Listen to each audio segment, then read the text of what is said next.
All right, guys. So here we are in today's notes portion of class, and the second of 2 days on the causes of the Civil War. I think we will make very clear that the Civil War was fought over slavery. There was virtually no other debate about states' rights taking place in the period prior to the United States Civil War.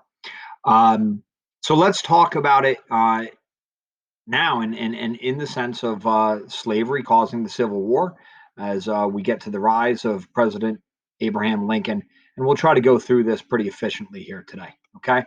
Um, Keeping in mind that we left off our last class in the wake of the Kansas Nebraska Act, which led to the Bleeding Kansas incident or incidents, really, in which we have kind of a de facto civil war already taking place out west over this issue of slavery.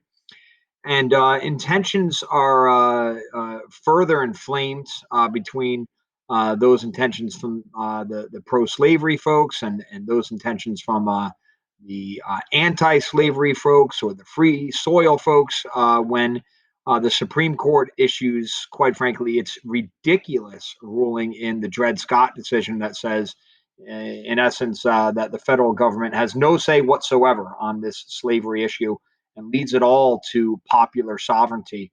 At which point, the United States is left to witness a power grab among the individual states. And that's the situation that we're left with, certainly in Kansas, um, where now a pro-slavery government has been established in what was then the capital of Lecompton. And so we get to this incident straight out of Lecompton Constitution. The Kansas government had a constitution that protected slavery. However, despite those ruffians, the Missouri voters that crossed over to vote in favor of slavery, um, those who actually resided in Kansas were free soilers. They greatly outnumbered the slave supporters. Um, and and they uh, voted down. Now, President Buchanan, who, as we know, is timid, weak, he initially endorses the Lecompton Constitution, which enrages Stephen Douglas. Now, Stephen Douglas's take here, um, again, isn't that he is anti-slavery or pro-slavery. Really, what he wanted was his train stop, right? And so he was arguing simply for popular sovereignty to let the people decide the issue of slavery. So Stephen Douglas is enraged at President Buchanan, and so he helps Congress to authorize another referendum on the Lecompton Constitution, and again, it's turned down. What Douglas wants is for the will of the people to be respected. It is. Slavery is voted down in Kansas, and so Northern Democrats, they see Douglas as a hero. Southern Democrats, they see Douglas as a traitor. Ultimately, Douglas is a complicated figure at best. Buchanan is just timid, weak, and indecisive. But again, ultimately, Kansas is admitted as a free state in 1861, which of course is going to cause issues with Southerners as we consider westward expansion. Now, during this time, we're not escaping the political realm, right? There's a series of congressional elections taking place, as there are every 2 years. And in 1858, there's a senatorial race that's taking place between Stephen Douglas, a Democrat, and a young Republican, Abraham Lincoln. Now, remember, Lincoln had been a congressman from Illinois. who had asked for those spot resolutions with respect to the Mexican-American War. So he's beginning to emerge as a young but notable emerging politician. Um, and Lincoln's going for Douglas's Senate seat now, and he challenges Douglas to a series of debates. He challenges him to like 50. Douglas agrees to about 7 of them, and eventually, Douglas is going to win the senatorial race. Okay, but Lincoln had kind of kicked butt in the debates. There were some political reasons in terms of structural politics, we'll see here in a second, that explain Lincoln's loss. But it was very clear that this young Abraham Lincoln is certainly one to be contended with. And the Lincoln Douglas debates go down to this day as a famous series of debates. There's actually a style of debate known as the Lincoln Douglas debates. I want us to take a quick minute now, a couple of minutes here, to watch this video on the Lincoln Douglas debates so you too can sound smart about the Lincoln Douglas debates. I'll be waiting for you when you get back. Okay. Now, here we're going to get to what I'm going to consider a uh, significant, huge cause of the Civil War. Um, you could also make the argument maybe it's just the straw that broke the camel's back, but it's a fascinating story, and it's involving, again, John Brown. Now, John Brown, we should recall as a violent abolitionist who got together with his friends and family and absolutely massacred, murdered, and mutilated um, slave owners in Kansas and triggered in the Bleeding Kansas incident. John Brown is at it again. Okay. He's got financial support of abolitionists nationwide, and he's got a little band of merry men numbering about 18 or 20. And John Brown and his men seize a federal arsenal in Harper's Ferry, Virginia. Now, to give you a little bit of geographic sense, I've been to Harper's Ferry. It's a beautiful little area. It's right where Western Maryland meets Virginia, meets West Virginia, and it's here that Brown wants to trigger a slave uprising throughout the South, and in particular throughout the Appalachia region. And so he uses stolen weapons um, to arm slaves, and he wants them to take over a U.S. arsenal. An arsenal is where military armaments are kept. Um, it backfires pretty quickly. Local militia and U.S. troops arrive almost instantaneously.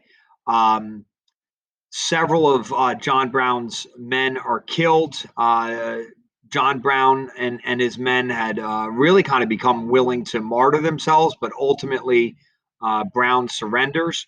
And he is martyred later through execution for insurrection and treason at his trial for his role in initiating this raid, John Brown's raid on Harper's Ferry. But it's a fascinating story. It's incredibly significant to the causes of the Civil War. And one of the reasons is that what it does in terms of kind of it backfiring is that Southerners use the Harper's Ferry incident to convince themselves that they can't live safely in this union. They point to Harper's Ferry and say, see, the Yankees are full of violent abolitionists.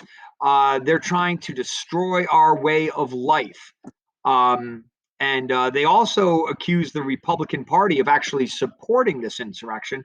It wasn't the case, but you could probably kind of understand how they come to feel that way.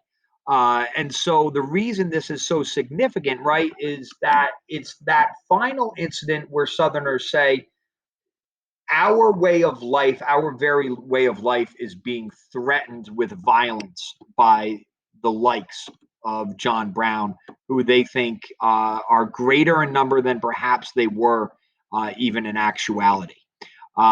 Again, a pause for a video here for you because Harper's Ferry is not only significant, but a fascinating story that tells the tale of this time in history. I'll be back for you when you get back from this video. And that leads us, guys, to the beginning of the Civil War. Okay. Um, Objects in this picture, not to scale. Um, Prior to the Civil War, certainly we're going to have the election of 1860. We're going to have the declarations of secession. We're going to have the first kind of bullets fired, and then the war is going to begin. But at this point, following, right, Dred Scott, following the Kansas-Nebraska Act and Bleeding Kansas, and following, of course, Harper's Ferry, the writing is on the wall. Politically, that's even more clear upon the conclusion of the election of 1860. Now, at this point, guys, the Democratic Party is being ripped in two. There are those Southerners who want slavery, and they back their own Democratic candidate, a guy by the name of John Breckinridge. And the moderate Northerners, perhaps abolitionists, more likely at least free soil folk, or those that would argue for popular sovereignty and leaving the slavery issue up to the states, they back, of course, Stephen Douglas. The Republicans nominate Abraham Lincoln. Okay, Abraham Lincoln at this point is increasingly free soil, if not leaning perhaps towards some sentiment of abolitionism, but that's a little bit more of a complicated story. Regardless, the country is so fractured that Lincoln is going to win the election of 1860. In fact, though, only with 39% of the popular vote, but he does have a majority of electoral college votes because the Southern Democratic Party was so fractured. When that word gets out, and here's this Republican who, at best, by the Southern perspective, is free soil, wins this election, Southerners immediately demand an end to the Union. They demand secession. And of course, it's South Carolina because let's go all the way back. It's always South Carolina that broaches the topic of secession and my state's rights first. So South Carolina calls a special convention to discuss secession. And in fact, December 20, 1860, South Carolina votes to secede from the Union. If you look on the map here, you'll see the order in which the other states do the same. I'm going to move my picture so you can see that. South Carolina secedes. And then by the time Lincoln actually takes office, right, because we just witnessed a presidential transition period, 6 other states had seceded in order: Mississippi, Florida, Alabama, Georgia, Louisiana, and Texas. Okay. Um, More will soon join. These states seize all federal property within their borders. So we're talking those arsenals, government offices. Okay. The southern states form the CSA, the Confederate States of America. They elect Jefferson Davis as president. Montgomery, Alabama becomes the capital. It is later moved to Richmond, Virginia. But we have formal secession now. And the first incident of the Civil War is going to come to us again in South Carolina at Fort Sumter, South Carolina, a federal army base, if you will, that's located out on a small island in the Charleston Harbor. the South asks for the Union to surrender the fort.